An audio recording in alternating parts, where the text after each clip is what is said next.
Welcome to PK Simply GST and the Institute of GST Professionals of India. मैं PK Singh, GST author, speaker, practitioner and educationist. आज का ये video उन लोगों के लिए हैं जो GST में रेगुलर रजिस्ट्रेशन करा चुके हैं। जैसा कि आप लोग मेरा ये जेस्चर और पोस्चर देख के समझ रहे होंगे कि आज मैं आप लोगों को जो बताने जा रहा हूँ वो बहुत ही इम्पॉर्टेंट है। क्यों है? क्योंकि अगर आप वो लोग नहीं करेंगे, जैसे आपको पता है कि प्राणायाम और योगा और आयुर्वेद बीमारी को दूर रखने के लिए ज़रूरी है। आप उससे फिट रहेंगे, खुश रहेंगे, मेंटली स्ट्रांग रहेंगे। वैसे ही जीएसटी के जो कंप्लायंस है वो अगर आप सही से नहीं कर रहे हैं तो फिर तो आपको प्रॉब्लम होगा। तो एक तरह से देखा जाए तो जीएसटी कंप्लायंस से जो है आपके लिए प्राणायाम, योगा और आयुर्वेदा के समान है। अगर वो आप नहीं कर रहे हैं तो आपको प्रॉब्लम तो होना है, होगा प्रॉब्लम आपको होगा। क्योंकि बाद में जीएसटी ऑडिट होंगे, बहुत सारे जो है ना सो कॉज नोटिस रिसीव हो रहे हैं, चीज़ें होंगी और ये चलता रहेगा। और उसके साथ ज़्यादा हो रहा है जो कि कंप्लायंस को ध्यान नहीं दे रहा, वो इग्नोर कर रहा है, जीएसटी लॉ को इग्नोर कर रहा है। तो अगर हम आयुर्वेदा, प्राणायाम, योगा और बाकी चीज़ को इग्नोर करेंगे तो बीमारी आएगी। मैंने कहता हूँ कि आयुर्वेदा क्योर है। वैसे ही अगर मैं इस चीज़ पे फोर्स करता हूँ कि अगर आप कंप्लायंसेज करेंगे तो आपको सो कॉज नोटिस नहीं आएगा, और आएगा भी तो आपके पास प्रॉपर डॉक्यूमेंटेशन है जिससे कि आप उनको रिप्लाई कर सकते हैं, आपको प्रॉब्लम नहीं होगा। और नहीं तो फिर ढेर सारी पेनल्टी और शीर्षासन करना पड़ेगा, डिपार्टमेंट भागना पड़ेगा, बहुत सारा इधर उधर आपको भागना पड़ेगा। और वो चीज़ से बचने का एक ही उपाय है। इसलिए मेरा ये वीडियो देखिए और मैं आप लोगों से रिक्वेस्ट कर रहा हूँ कि इसको ध्यान से देखिए और कोशिश कीजिए कि इसको कंप्लायंस मोड में जाने का। तो जैसा कि मैंने सीरीज शुरू किया है, क्या करें क्या न करें। तो आज का जो टॉपिक है वो है रेगुलर रजिस्टर्ड सप्लायर। अगर आप रजिस्ट्रेशन करा लिए हैं, अभी अभी कराए हैं और चाहे पहले भी करा चुके हैं, तो आपको क्या करना चाहिए।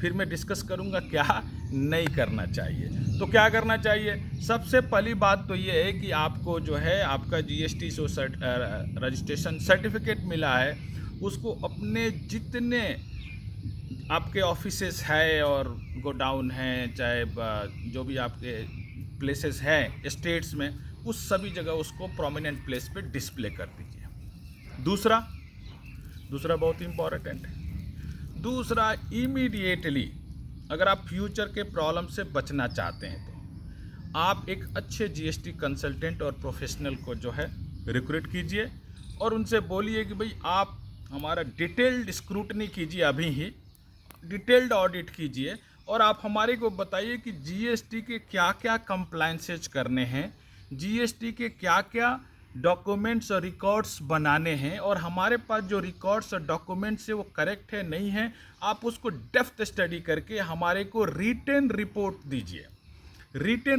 आप लोग याद रखिए, शुरुआत में आप लोग को ये फील होगा कि इसमें एक्सपेंडिचर थोड़े हो सकते हैं, लेकिन ये बाद वाले जो एक्सपेंडिचर है इससे 100 गुना ज़्यादा होंगे।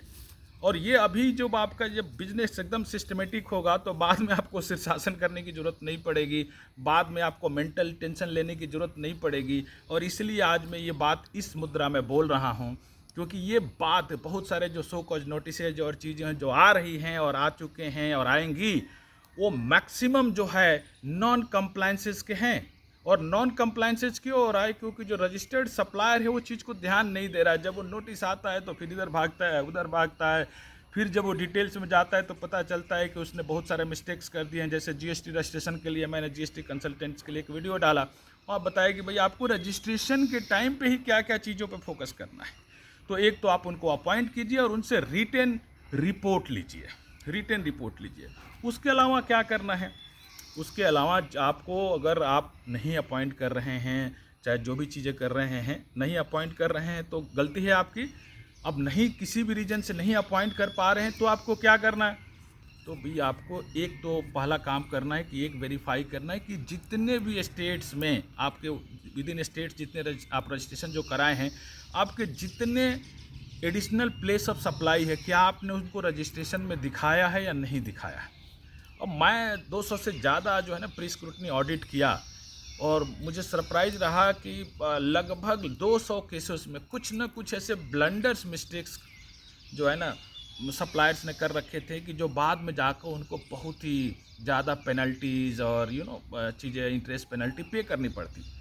तो इस वजह से मैं इस चीज़ को एडवाइज कर रहा हूँ। अब यहाँ पॉइंट है कि भाई आप जितने एडिशनल प्लेस वेरीफाई कर लीजिए, क्योंकि आप वेरीफाई नहीं करेंगे तो आप अगर डिपार्टमेंट को इन्फॉर्म नहीं करते हैं, रजिस्ट्रेशन में चेंज नहीं कराते हैं, देन आपको फ्यूचर में प्रॉब्लम होगा, आईटीसी में बहुत सारे में, और आपको फ्रॉड में बुक करेंगे।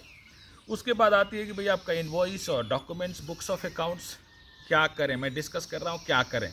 तो पहला क्या करें, जीएसटी रजिस्ट्रेशन सर्टिफिकेट्स को आप अपने प्रोमिनेंट प्लेस पे जितने स्टेट्स में वहाँ पे लगा दीजिए, रजिस्ट्रेशन हो गया आपका। दूसरा, किसी भी अच्छे कंसल्टेंट को अपॉइंट कीजिए और उनसे रिटर्न रिपोर्ट लीजिए डिटेल में। अगर नहीं कर पा रहे हैं तो तीसरा क्या करना है, आपको जो है अपने एडिशनल प्लेस कितने हैं उसको चेक करना और देखना कि आपके रजिस्ट्रेशन सर्टिफिकेट में है या नहीं है। नहीं है तो इमीडिएटली उसको रजिस्ट्रेशन को अमेंड करा के और सारे डिपार्टमेंट को इन्फॉर्म कर देने हैं कि ये आपके प्लेसेज ऑफ सप्लाई है। देन इनवॉइस आपको डिसाइड करना है कि टैक्स इनवॉइस हर केस में देना है। अगर आपको बहुत बल्क में जा रहे हैं छोटे छोटे सेल से तो 200 रुपये से ज़्यादा के जो इनवॉइस है वो देने हैं। 200 तक के इनवॉइस इवनिंग में एक आप इशू कर सकते हैं। और इनवॉइस फॉर्मेट आप गूगल और इधर उधर से डाउनलोड ना करें, अगर उसको रूल्स के हिसाब से वेरीफाई कर लें। जो मिनिमम रिक्वायरमेंट है इनवॉइस में डिस्क्लोज करने का वो होना चाहिए, उससे ज़्यादा आप कुछ भी कर सकते हैं। प्रॉब्लम्स क्या हो रही है कि लोग गूगल से कहीं से फॉर्मेट डाउनलोड कर ले रहे हैं और एक आदमी ने अगर गलत फॉर्मेट उसको डाला है तो उसको हज़ारों लाखों लोग जो हैं उसी फॉर्मेट को अडॉप्ट कर रहे हैं। इसके अगेंस्ट में पेनल्टी है अगर आपका फॉर्मेट भी सही नहीं है तो।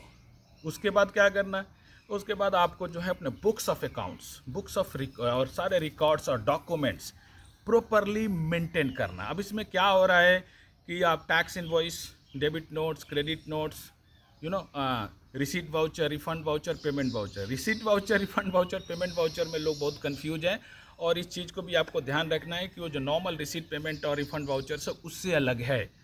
ठीक है। उसके बाद बात आती है कि यहाँ पे एक और चीज़ है कि भाई आप डिलीवरी चालान्स वगैरह प्रॉपरली क्रिएट कर रहे हैं नहीं कर रहे हैं।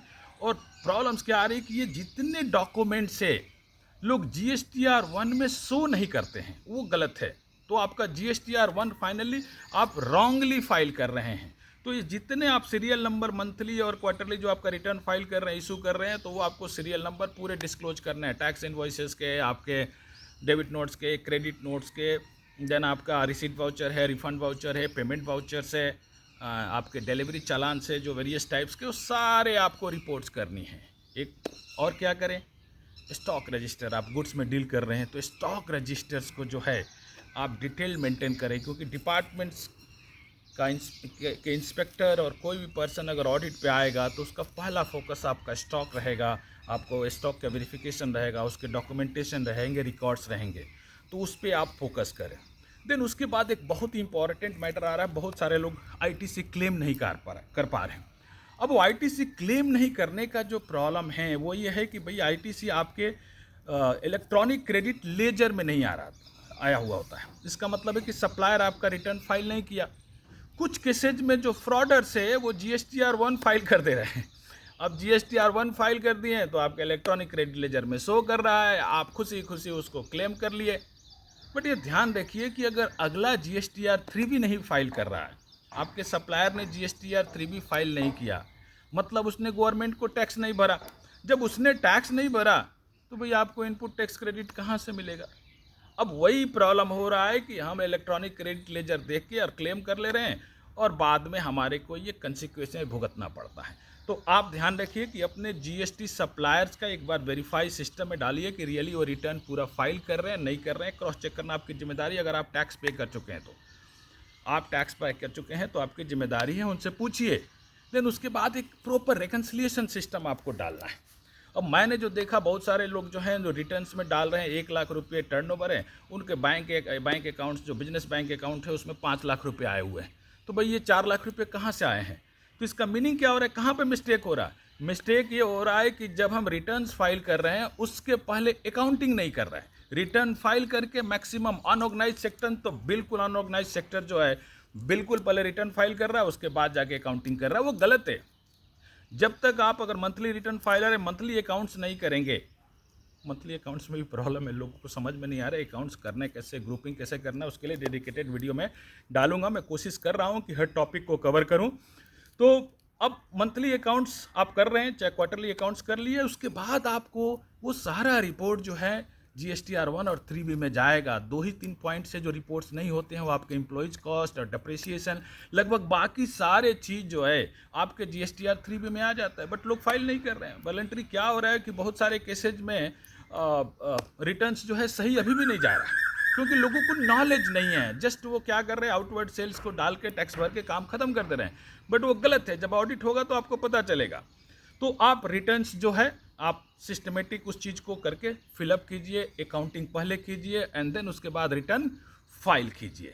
और रिकन्सिलिएशन उसके बाद क्या करना है, GSTR 1 to 3B आपको रिकन्सिलिएशन जहाँ पे पॉसिबिलिटी है, 3B2 आपको अकाउंट से रिकन्सिलिएशन। अब आपका अकाउंट्स जो है आपके बैंक अकाउंट से रिकनसाइल्ड होना कि वो मैच करे, एंड देन आपका 2A से रिकन्सिलिएशन होना कि जो आपने इनपुट टैक्स लिया है, जो इनवर्ड सप्लाई आपने लिया है, जो अकाउंट्स किया है, रियली वो इलेक्ट्रॉनिक क्रेडिट लेजर में आया है, नहीं आया, नहीं आया तो क्या रीज़न है।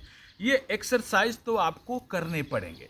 तो जब आप ये कर रहे हैं, ये सारा चीज़ कर रहे हैं, उसके बाद और क्या करें, और क्या करें, तो कंप्लायंस के पूरे रिकॉर्ड्स आपने बना लिए, आप रिटर्न्स फाइल करें। एक तो रिटर्न्स आप टाइम से फाइल करें, नहीं करेंगे तो इंटरेस्ट आएगा, पेनल्टी आएगा। और अगर आप 6 महीने तक रिटर्न फाइल नहीं कर रहे हैं और उस बीच में डिपार्टमेंट का कोई पर्सन ऑडिट और इंस्पेक्शन और बाकी पे आ गया, सर्च पे आ गया, वो डेफिनेटली आपको जो है फ्रॉड में बुक करेगा, क्योंकि आपने रिटर्न फाइल टाइम से नहीं किया है।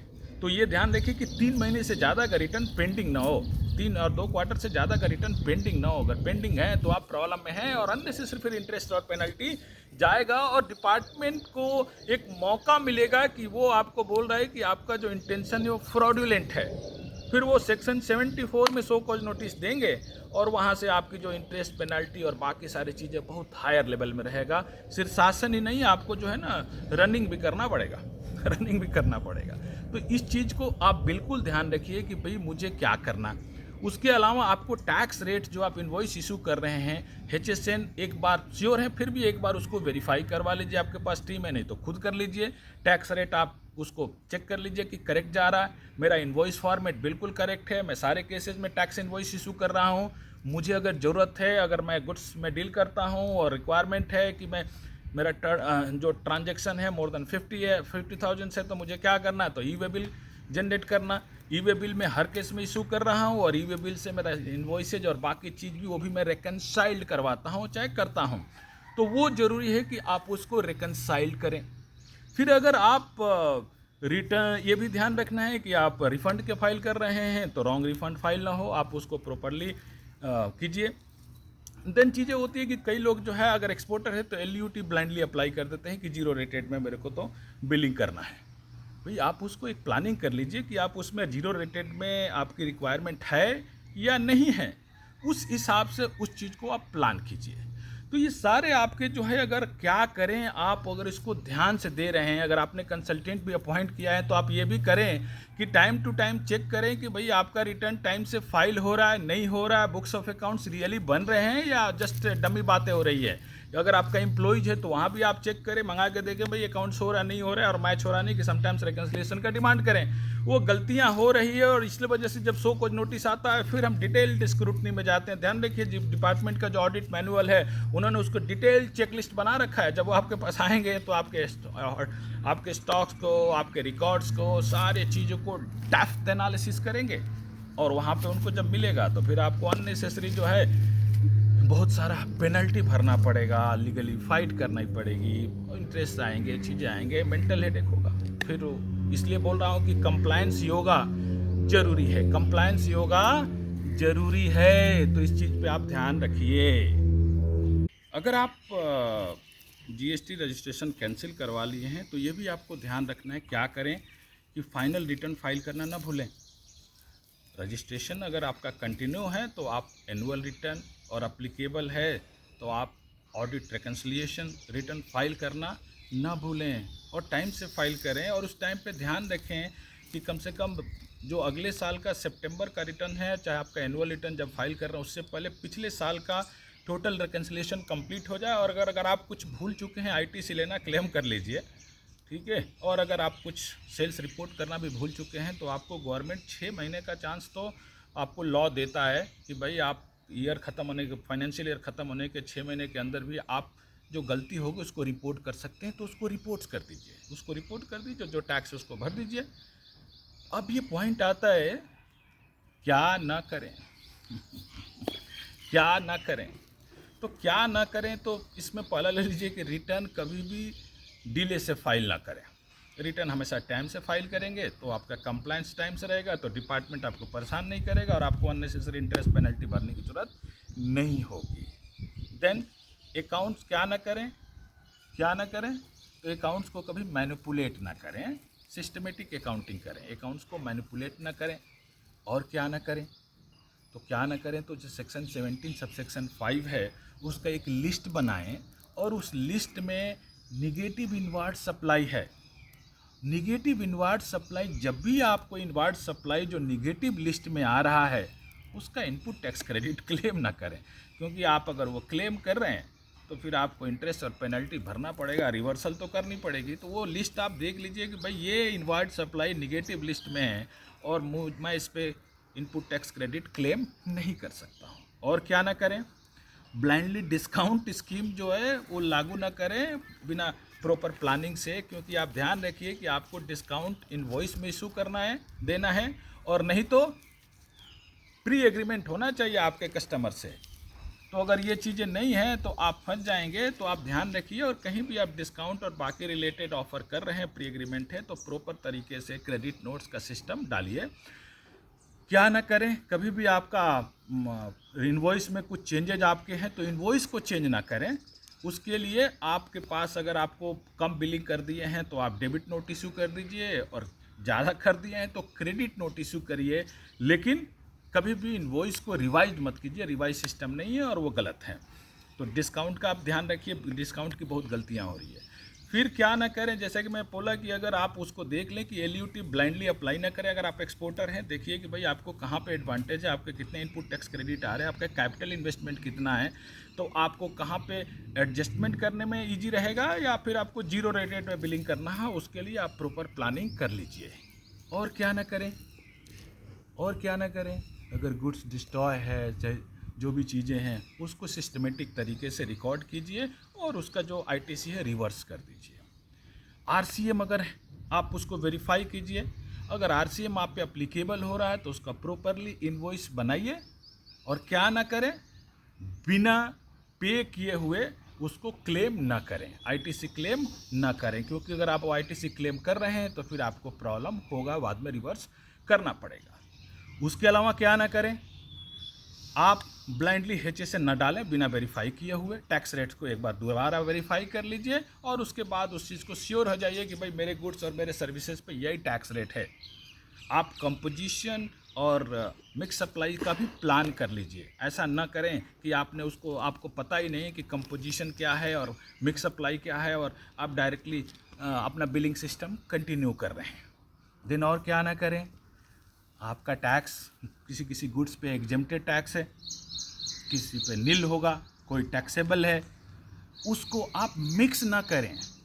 आप ध्यान रखें कि नील को आप एग्जेम्प्ट में ना समझें और एग्जेम्प्ट के और फिर उसको टैक्सेबल में ना बुक हो जाए। और इसके साथ ये भी ध्यान रखना है कि अगर आप ये एग्जेम्प्ट और टैक्सेबल और नील ये सारे डील करते हैं तो फिर आपको इनपुट टैक्स क्रेडिट अगर पूरी आ रही है तो उसी प्रोपोर्शनेटली आपको जो है ना रिवर्स भी करनी है। आप पूरा जो है, जो आप एग्जेम्प्टेड और उसके ऊपर और जो आ रही है इसके सर जो सेल है, आप उस पर क्लेम नहीं कर सकते। आपका एग्जांपल है आउटवर्ड सप्लाई एग्जेम्प्टेड है बट इनवर्ड आपका टैक्सेबल है, आप जो है क्लेम नहीं कर सकते आईटीसी। तो वो भी चीज़ें ध्यान रखें। एक और चीज़ मेजर प्रॉब्लम आ रही है, क्या ना करें, ब्लाइंडली टैक्स इनवॉइसेज सीजीएसटी और एसजीएसटी में इशू ना करें। देखें कि भाई आपका वो place of supply intra state है या इंटर स्टेट है, वो बहुत ही इंपॉर्टेंट मैटर है। तो आप प्लेस ऑफ सप्लाई को वेरीफाई करें और उसके हिसाब से ही टैक्स इनवॉइस इशू करें। और क्या ना करें, बहुत सारा ऐसा चीज़ है जो आपको नहीं करना है। आपको हमेशा ध्यान रखना है कि आप रेगुलर रजिस्टर्ड डीलर हैं और जीएसटी के सारे प्रोविजंस आप पे इशू हो रहे हैं, एप्लीकेबल हो रहे हैं। तो आप ई वे बिल भी ऐसा ना कि इग्नोर करें, इशू ना करें। आपको क्या ना करें, तो ई वे बिल इशू ना करे वाले सिनेरियो नहीं आ रहा, उसको इशू करें। ई वे बिल जहाँ जहाँ अप्लीकेबल है वहाँ पे इशू करें। और क्या ना करें, अकाउंट्स को अननेसेसरी जो है फज ना करें। और ये भी ध्यान रखें कि जो आपके जो सप्लायर हैं वो टाइम से रिटर्न फाइल कर रहे हैं या नहीं कर रहे हैं। और सारी बहुत सारी बातें हैं जो टाइम टू टाइम होगी। वीडियो बहुत ज़्यादा लंबा होता जा रहा है, तो मैं इसको कोशिश कर रहा हूँ यहीं पे क्लोज करने का। बट मैं सारे टॉपिक्स को क्या करें क्या ना करें के हिसाब से कवर करूँगा, और कुछ कुछ कहीं मिसिंग होता चला जाएगा तो उसको मैं अगले वीडियो में कवर करता जाऊँगा। मैं जो बोलता हूँ वो अपने एक्सपीरियंस से बोलता हूँ, और मैं उम्मीद करता हूँ कि आप लोगों को अगर ये वीडियो पसंद आए तो ही लाइक कीजिए और तो ही सब्सक्राइब कीजिए चैनल को, अदरवाइज़ ज़रूरत नहीं है। ये मार्केटिंग के लिए नहीं हो रहा, ये मेरा प्रोफेशनल रिस्पॉन्सिबिलिटी है, सोशल रिस्पॉन्सिबिलिटी है, उसके लिए ये सब मैं स्टार्ट किया हूँ। और आप लोगों से उम्मीद करता हूँ कि आपको अगर कुछ प्रैक्टिकल क्वेरीज है तो आप मेरे कमेंट्स में मेंशन करेंगे, पूछेंगे, और मैं कोशिश करूँगा कि उसको अगले वीडियो में कवर करूँ। नमस्कार।